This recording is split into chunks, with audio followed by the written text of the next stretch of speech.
Hello guys, and welcome back to the channel. So now guys, nothing will ever change within the Nigerian space. It never will, because of course the entirety of the Nigerian space is just one giant criminal enterprise. I always say this, so there's nothing going on within the Nigerian space other than criminality. And when a rogue like an intruder like probity and honesty tries to intrude, very quickly they slap it down. Guys, I bring you this real reason MPAMD Hadiza Usman was suspended. So Hadiza Usman is the director general, the MD, the chief, the Oga Patapata of the Nigerian Ports Authority. So she's in charge of that portfolio. And of course, when you say the Nigerian Ports Authority, don't conflate that with Tinkan Island alone. Wherever there's a port within the Nigerian space, she has oversight over it. So a huge and a vast portfolio. But alas, she has been suspended. Again, real reason MPAMD Hadiza Usman was suspended. So now let's now see now why the Malami lady was given short shrift. The managing director of the Nigerian Ports Authority, Hadiza Usman, was suspended as part of moves to allow independent audit of the accounts and remittance of the agency, documents seen by correspondents have shown. According to details of a letter sent to President Muhammadu Buhari by Nigeria's Transport Minister Rotimi Amaechi, the yearly remittance of operating surpluses by the MPA from 2016 to 2020 was far short of the amount due for actual remittance. In the letter dated March the 4th, 2021, Mr. Amaechi said within the stipulated years, the MPA recorded an outstanding unremitted balance of 165 billion 320 million approximate naira. Mr. Amaechi thereafter suggested that the financial accounts of the MPA be investigated and audited. Ms. Usman's suspension was made public first on Wednesday amidst speculations of a witch hunt. Presidential spokesperson Garba Shehu on Thursday night announced that Mr. Buhari had approved the recommendation of the Minister of Transport, Rotimi Amaechi, to set up an administrative panel of inquiry to investigate Ms. Usman's management of the NPA. The president has also approved that the managing director, Hadiza Usman, step aside while the investigation is carried out. Mr. Mohammed Koko will act in that position, Mr. Shehu said.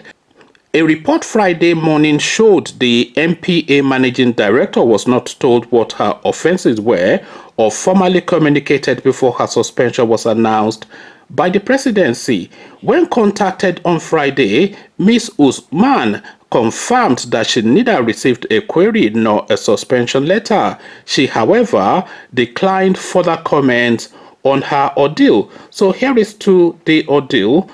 Documents seen by correspondents show that after Mr. Amaechi wrote to the president requesting the audit of the NPA, Ibrahim Gambari, chief of staff to the president, responded on March the 30th, conveying Mr. Buhari's approval of the minister's prayers.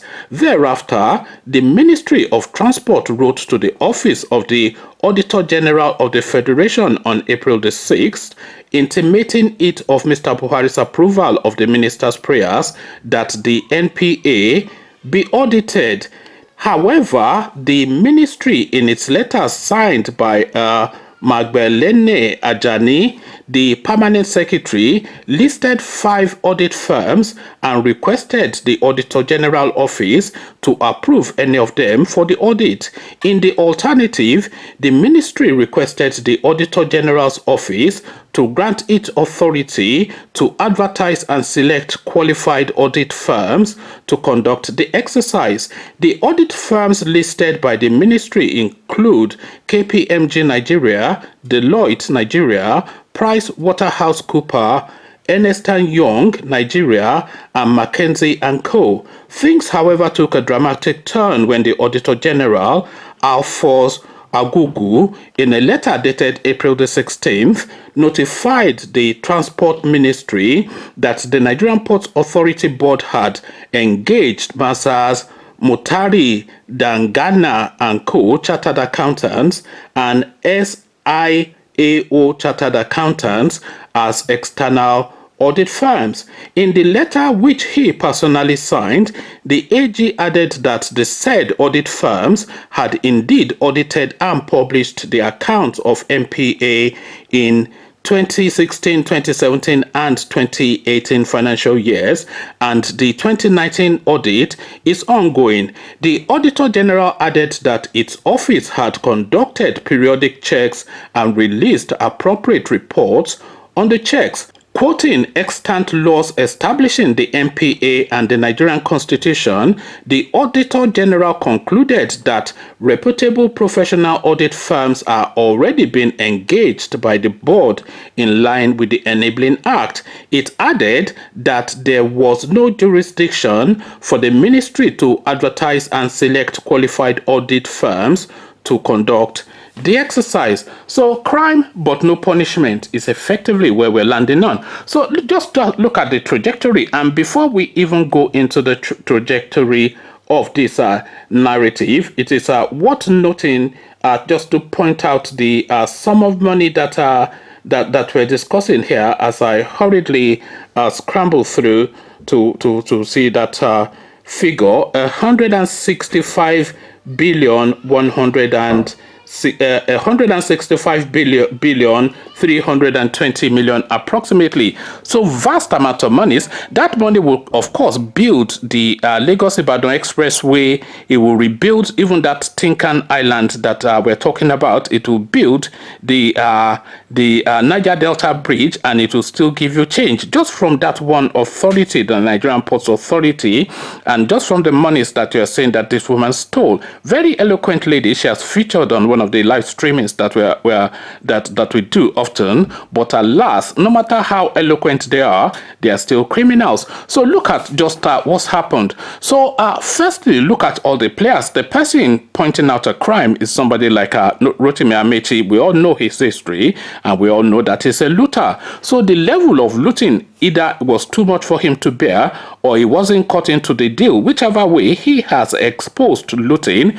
So of course, if Rotimi Amaechi, as the supervising minister of that particular agency, if he writes to the presidency, then they have no choice but to move. So to move, they moved, and of course they then said to set her aside and have an investigation take place. So very good. This is how a due process is followed, and well done so far. But then of course it starts to take its own turn when they start to then try to carry out that investigation. So of course the Auditor General will always have an input, and of course still due process. The Ministry of Transportation wrote a letter to the Auditor General that this particular agency needs to be audited heavily, and these are the list of names that we're looking to hire to engage as auditors, as external auditors for that process. So all well and good, and the names that have been listed are gold star names, KPMG,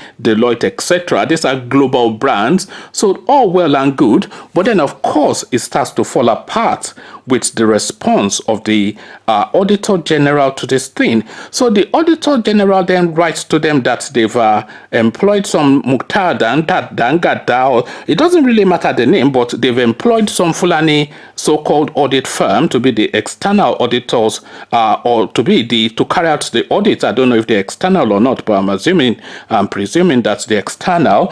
But they first say that they've engaged this Mukhtar or Danladi, some Fulani accounting firm, so-called, to be the external auditors of this Fulani lady. So if you contrast this Danladi or whatever it is that they said they have employed, and you wait against the list of names that Rotimi Amaechi came up with, then that immediately sends you the signal. So instead of KPMG Nigeria, Deloitte Nigeria, Price Waterhouse Cooper, Ernst & Young etc. The auditor have instead appointed something I'm furiously, Mutari Dangana. So Mutari Dangana is what the Auditor Generals of Nigeria tells us has superiority over KPMG and Ernst & Young. So that is really where it starts to fall apart. And then subsequently, of course, they then went on to say that, let me just read you this paragraph again. It says, in the letter which he personally signed, the AG added that the audit firms had already audited and published the accounts of the MPA in 2016, 2017, and 2018, and 2019 is ongoing. So that then tells you that there's no case here, even though the ministry that is supervising this agency is telling you that the sums of money, the discrepancy is to the level of billions of dollars, you are saying that there is no discrepancy. So there cannot be that chasm there, because the sums of money is too vast. We're not saying that 10 million naira was missing, or 500,000 naira. We're not even saying a billion naira was missing. You say that, it's something that is lost in the accounting, or poor entry or whatever. We're talking about 160 something billion naira. So 160 something billion naira is not a discrepancy, it's a fraud.